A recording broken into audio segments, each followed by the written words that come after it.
Freelancing course সম্পূর্ণ করার পরও হাজার হাজার ছেলে মেয়ে ফ্রিল্যান্সিংয়ে ইনকাম করতে ব্যর্থ। এর সবচেয়ে বড় কারণ হচ্ছে অনেকেই মনে করেন যে ফ্রিল্যান্সিং করা মানেই হাজার হাজার ডলার ইনকাম করা, এবং 80% ডিসকাউন্টে ফ্রিল্যান্সিংয়ের কোর্স বিক্রি করা হয় বা ট্রেনিং করানো হয়। এরকম প্রলোভনমূলক বিজ্ঞাপন দেখে ফ্রিল্যান্সিংয়ে আসার কারণেই অধিকাংশ ছেলে মেয়ে ফ্রিল্যান্সিংয়ে সফল হতে পারছে না। মনে রাখবেন, ফ্রিল্যান্সিং লোভনীয় কিছু নয়।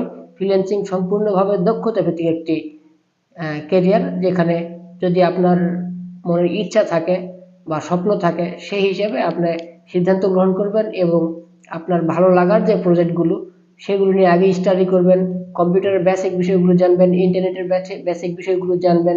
তারপর একটা নির্দিষ্ট প্রজেক্ট নিয়ে আপনি কাজ শেখার জন্য সুনির্দিষ্ট মেন্টরের কাছে বা ভালো ট্রেনারদের কাছে পরামর্শ নিয়ে একটা সুন্দর ট্রেনিং গ্রহণ করবেন, যার মধ্য দিয়ে এবং অক্লান্ত পরিশ্রম করবেন, চেষ্টা করবেন, এর মধ্য দিয়ে আপনি ফ্রিল্যান্সিংয়ে আর্নিং এবং কেরিয়ার ডেভেলপ করতে পারবেন। ধন্যবাদ সবাইকে।